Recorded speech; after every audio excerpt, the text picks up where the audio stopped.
오늘날 대부분의 기업들은 서비스 제공과 고객 관리를 위해서 많은 개인정보를 수집하고 있습니다. 그런데 이러한 개인정보를 수집하는 행위는 인터넷 웹사이트뿐만 아니라 전화나 서명과 같이 다양한 경로나 매체를 통해 이루어지고 있습니다. 따라서 개인정보 처리자는 개인정보를 수집할 때의 원칙과 아울러 각각의 수집 경로에 따른 유의점을 잘 알고 있어야 합니다. 기업은 개인정보 수집을 위해 어떠한 점을 알아야 할지를 이번 3차 시학습을 통해 자세히 살펴보겠습니다.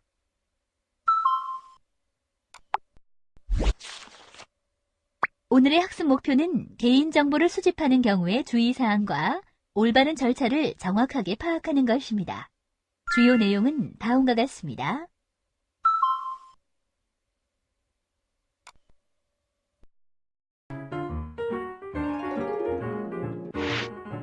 개인정보, 이런 경우 수집할 수 있어요.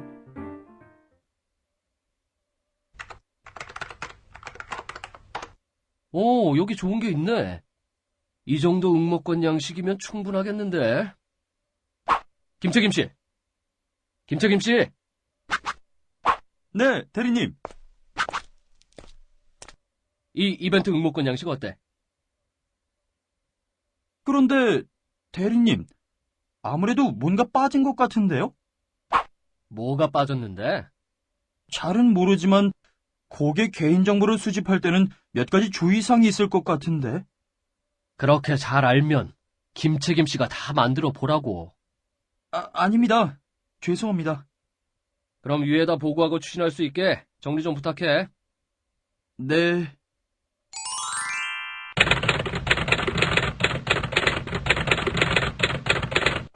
잠시만요.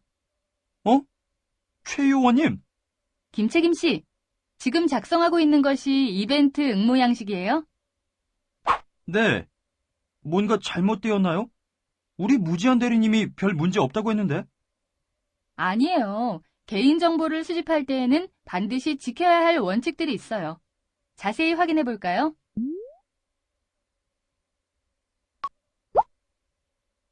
개인정보 처리자는 어떤 경우에 개인정보를 수집할 수 있는지를 구체적으로 살펴볼까요? 아래 내용에 마우스를 클릭해보세요. 정보 주체의 동의를 받은 경우에는 개인정보를 수집할 수 있습니다. 정보 주체의 동의란 정보 주체가 개인정보를 수집해도 좋다는 승낙의 의사 표시를 말합니다. 법률에 특별한 규정이 있거나 법령상 의무를 준수하기 위해 불가피한 경우에는 개인정보를 수집할 수 있습니다. 공공기관이 법령 등에서 정하는 소관 업무 수행을 위해 불가피한 경우에는 개인정보를 수집할 수 있습니다. 정보 주체와의 계약 체결, 이행을 위해 불가피하게 필요한 경우에는 개인정보를 수집할 수 있습니다.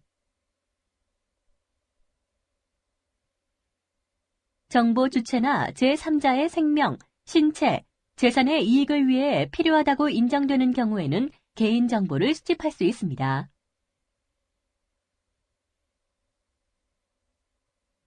개인정보 처리자의 정당한 이익을 달성하기 위해 필요한 경우로서 명백하게 정보 주체의 권리보다 우선하는 경우에는 개인정보를 수집할 수 있습니다.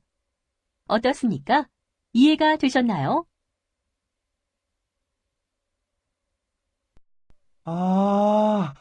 이런 상세한 기준이 있는지는 정말 몰랐네요. 그리고 동의를 받아 개인정보를 수집할 때에는 다음의 내용을 지켜야 해요.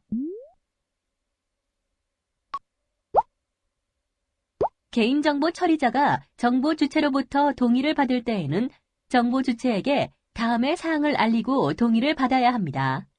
개인정보의 수집, 이용 목적, 수집 개인정보 항목, 개인정보의 보유 및 이용 기간, 동의를 거부할 권리가 있다는 사실, 동의 거부에 따른 불이익이 있는 경우 그 불이익의 내용입니다.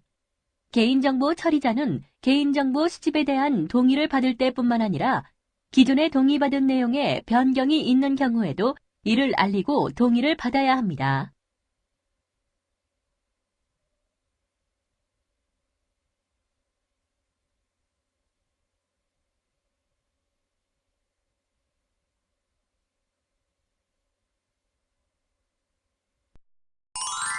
그런데요, 이거 안 지킨다고 어떻게 되는 건 아니겠죠? 천만에요. 개인정보를 수집할 때의 위반 사례를 살펴보죠.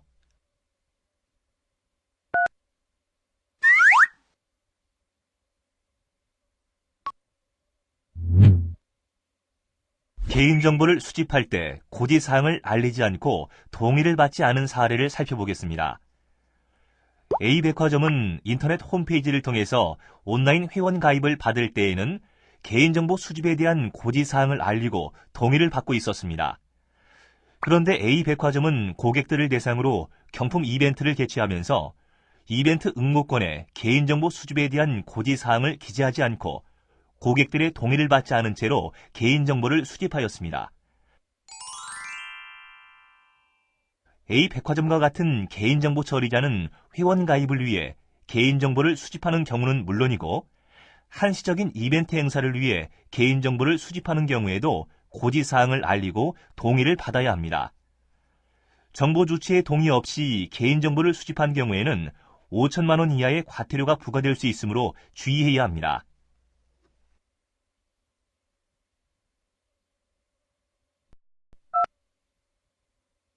어때요? 이해가 되셨나요? 네.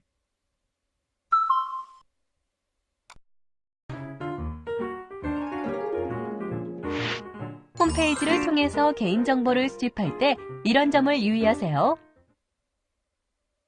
김책임 씨, 홈페이지에 이벤트 안내 올릴 준비는 다 됐지? 네. 개인정보 수집 동의 내용까지 모두 포함해서 만들었습니다. 그런데 가만히 생각해보니까 말이야.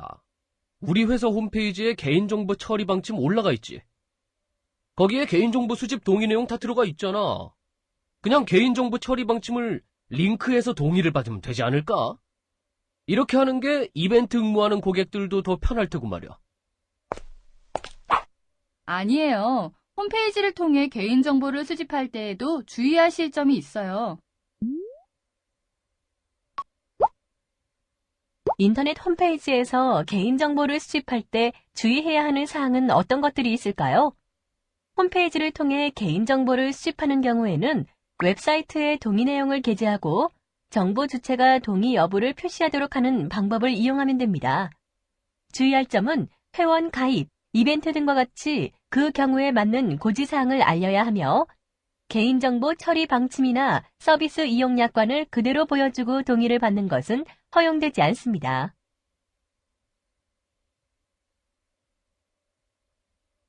이제 이해가 갑니다. 개인정보 처리 방침이나 이용 약관을 그냥 링크하면 안 되고 이번 이벤트에 맞는 고지사항을 정확히 알리고 동의를 받아야 하는 거군요. 네, 맞아요.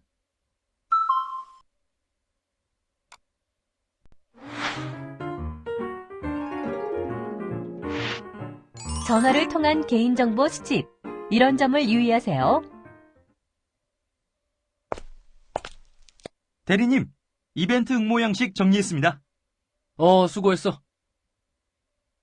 그리고 이번 이벤트는 고객들 대상으로 전화 홍보도 할 거니까 그렇게 알고 있어요. 전화로 이벤트 응모할 때도 개인정보 수집에 대한 고지사항 모두 알려주고 동의를 받아야겠죠? 그건 또 왜? 전화로 이벤트 응모 안내하기도 바쁜데 그걸 언제 다 읽어줘요? 잠깐만요. 그렇지가 않아요. 또 오셨네. 전화로 개인정보를 수집할 때 고지사항을 일일이 말해줄 필요가 있나요? 전화로 개인정보를 수집할 때에도 주의하실 점이 있어요. 다음은 전화를 통한 개인정보 수집 시 주의사항입니다.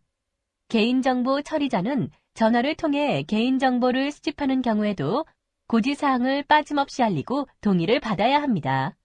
개인정보 처리자는 전화를 통하여 개인정보 수집 시 동의를 얻어야 할 사항을 정보 주체에게 알리고 동의를 얻거나 동의를 얻어야 할 사항을 확인할 수 있는 방법을 안내하고 이후 다시 통화하여 동의를 얻는 방법 등을 이용할 수 있습니다. 동의 내용을 확인할 수 있는 방법으로는 고지사항이 기재되어 있는 인터넷 주소 등이 있습니다. 전화를 통해 개인정보를 수집할 때 통화의 내용이 보존되지 않으면 정보 주체가 동의를 했는지 안 했는지 다툼이 생길 수 있습니다. 이를 방지하기 위해서는 전화 통화 내용을 녹음하거나 녹취록을 작성하여 동의 여부를 입증할 수 있어야 합니다.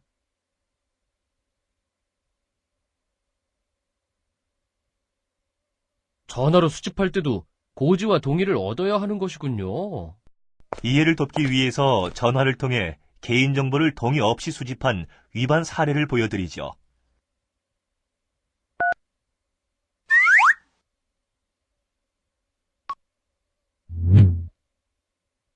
전화를 통해 개인정보를 수집할 때의 주의사항에 관한 사례를 살펴보겠습니다. A 여행사는 인터넷 홈페이지에서 회원 가입을 받을 때는 개인정보 수집에 대한 동의를 받고 있었지만 전화로 여행 상품의 상담과 예약을 할 때에는 고지사항을 알려주고 동의를 받는 절차를 지키지 않았습니다. 개인정보 처리자는 전화를 통해 개인정보를 수집하는 경우에도 반드시 고지사항을 알리고 동의를 받아야 합니다. 만약 고지사항의 내용이 많아 전화로 알리는 것이 어렵다면 고지사항이 기재되어 있는 A 여행사의 인터넷 주소를 알려주고 동의를 받는 방법 등을 이용할 수 있습니다.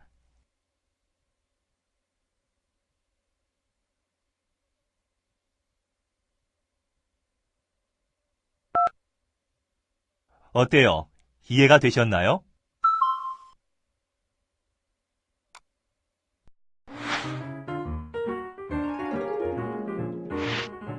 서면을 통한 개인정보 수집, 이런 점을 유의하세요. 김책임, 우리 회사 대리점에서도 이벤트 응모 받을 테니까 종이 응모권 양식도 만들어야지. 예, 알겠습니다. 이번에 만드신 응모 양식이랑 개인정보 수집 동의 내용을 넣으면 되겠죠? 김책임 씨, 생각외로 눈치가 없네. 원래 응모권은 손바닥만 하잖아. 굳이 응모권에 개인정보 수집에 관한 동의 내용을 다 넣을 필요가 뭐가 있어? 그렇게 처리하시면 안 돼요. 서면을 통해 개인정보를 수집할 때에도 주의할 점이 있답니다. 상품이나 서비스의 계약서, 이벤트 응모권, 멤버십 가입 신청서 등과 같이 서면으로 개인정보를 수집하는 경우에도 그 서면에 개인정보 수집에 대한 고지사항을 모두 기재하고 정보 주체의 동의를 받아야 합니다. 다만 수집 매체의 특성상 동의 내용을 전부 표시하기 어려울 때는 동의 내용을 확인할 수 있는 방법을 안내하고 동의를 얻을 수 있습니다. 예를 들어 용지가 작은 이벤트 응모권 같은 경우에는 동의 내용을 확인할 수 있는 인터넷 주소나 전화번호를 기재하고 동의를 얻을 수 있습니다. 응모권으로 개인정보를 수집할 때도 이렇게 해야 한다 이거군요. 개인정보를 수집할 때의 위반 사례를 살펴보면 쉽게 이해할 수 있을 겁니다.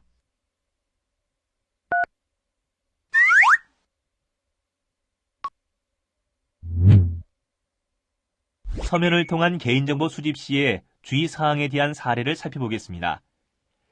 A호텔은 멤버십 가입 신청서를 받으면서 신청서 양식에 고지사항을 전혀 기재하지 않고 동의를 받지 않았습니다.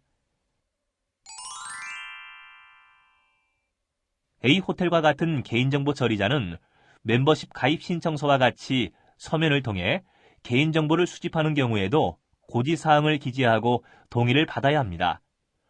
만약 용지가 작아서 고지사항을 모두 기재하기 어렵다면 고지사항을 확인할 수 있는 인터넷 주소나 전화번호를 기재하고 동의를 얻을 수 있습니다.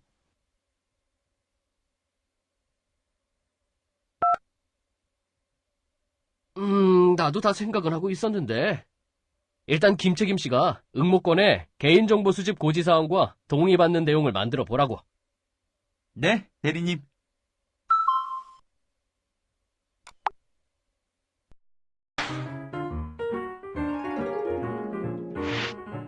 아동의 개인정보를 수집할 때 이런 점을 유의하세요.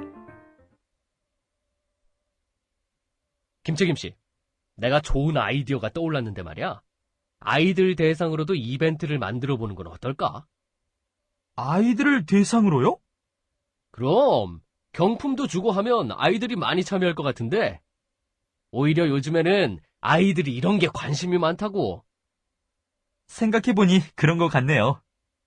우리 회사야 회원수도 늘리고 일석이조지. 개인정보야. 우리가 배운 대로 그냥 동의받으면 되는 거고. 아동의 개인정보를 그렇게 수집해서는 안 돼요.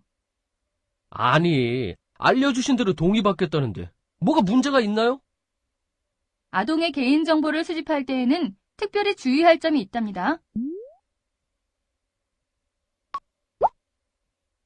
만 14세 미만의 아동은 개인정보의 중요성에 관한 인식이 충분하지 않기 때문에 아동 본인의 판단만으로 개인정보 처리자의 개인정보 수집에 응할 경우에는 뜻하지 않은 피해나 불이익을 당할 우려가 큽니다. 이에 따라서 개인정보보호법은 개인정보 처리자가 만 14세 미만 아동의 개인정보를 수집할 때에는 부모 등 법정 대리인의 동의를 얻도록 하고 있습니다.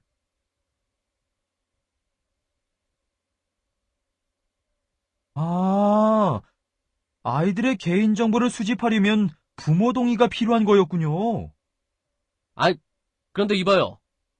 부모한테 동의를 받으려면 최소한 우리가 부모 연락처는 알아야 동의를 받던지 말던지 할 거 아니에요? 예, 그래서 부모의 동의를 받기 위해서는 어떻게 하면 되는지 살펴보죠. 그런데 법정 대리인의 동의를 받기 위해서는 법정 대리인의 성명, 연락처와 같은 최소한의 정보가 필요합니다. 따라서 법정 대리인의 동의를 받기 위하여 필요한 최소한의 정보는 법정 대리인 동의 없이도 그 아동으로부터 직접 수집할 수 있습니다. 다만 이렇게 수집한 법정 대리인의 정보는 법정 대리인의 동의를 받기 위한 목적으로만 사용되어야 하고 법정 대리인의 동의 거부가 있거나 법정 대리인의 동의 의사가 확인되지 않은 경우에는 수집일로부터 수일 내에 파기해야 합니다.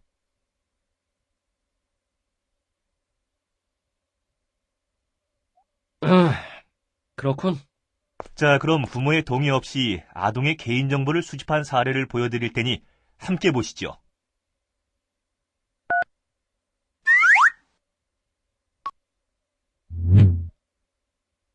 법정 대리인의 동의 없이 아동의 개인정보를 수집한 사례를 살펴보겠습니다. A 학원은 근처의 초등학교 앞에서 하교하는 아동들을 대상으로 학용품을 나눠주면서 아동들의 개인정보를 수집하였습니다. 아동의 개인정보를 수집할 때에는 부모의 동의를 받았어야 하지만 A 학원은 부모의 동의 없이 아동들의 성명, 학년, 연락처, 부모 성명 등을 수집하였고 나중에는 이 개인정보를 학원 홍보 활동에 이용했습니다.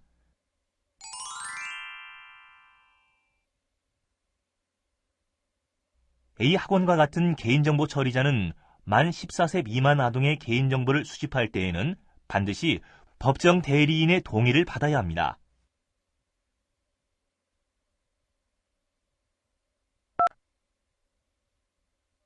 대리님, 정말 주의해야겠네요.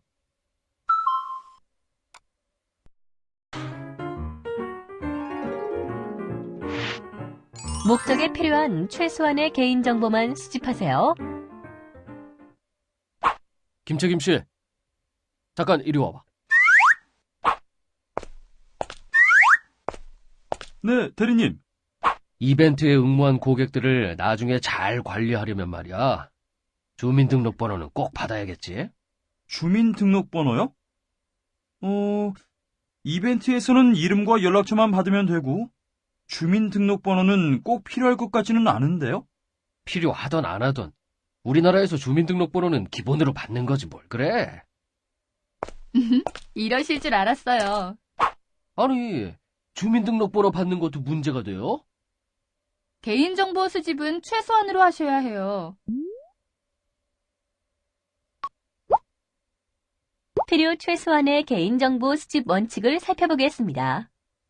사업자 등 개인정보 처리자가 개인정보를 수집하는 경우에는 목적에 필요한 최소한의 개인정보를 수집해야 합니다. 이때 개인정보 처리자는 필요한 최소한의 개인정보에 대해 입증해야 합니다. 또한 개인정보 처리자는 정보 주체가 필수 정보 외에 개인정보 수집에 동의하지 않는다는 이유로 재화나 서비스 제공을 거부해서는 안 됩니다.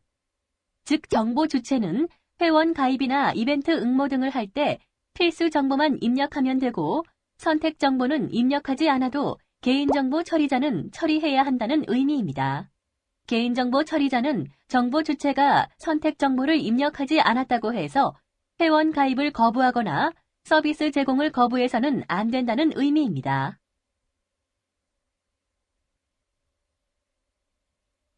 지금까지 우리 회사는 주민등록번호 가지고 고객 관리를 해왔는데, 고객들이 이벤트에 응모하면서 주민등록번호를 안 적는다면 아예 이벤트 응모를 못하게 할 수밖에 없어요. 그렇지 않아요. 주민등록번호를 안 적었다고 해서 서비스 제공을 거부해서는 안 돼요. 아, 왠지 억울한데? 지금까지 나는 여기저기 내 개인정보를 막 뿌렸는데. 사업자가 고객이 개인정보를 과다하게 수집한 사례를 함께 보시면서 경각심을 가지시죠.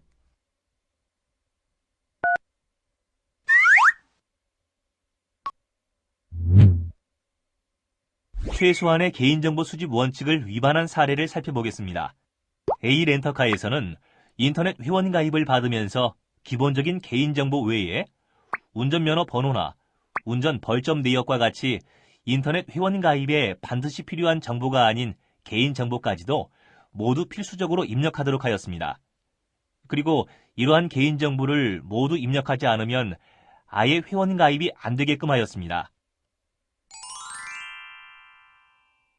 A렌터카는 온라인으로 회원 가입을 받을 때 기본적인 필수 정보만 입력해도 회원 가입이 가능하도록 했어야 합니다.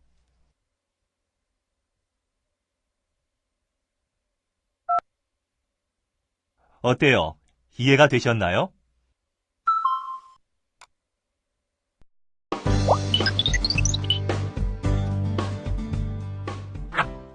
오늘 학습 요점을 정리하였습니다. 꼭 기억해 주세요.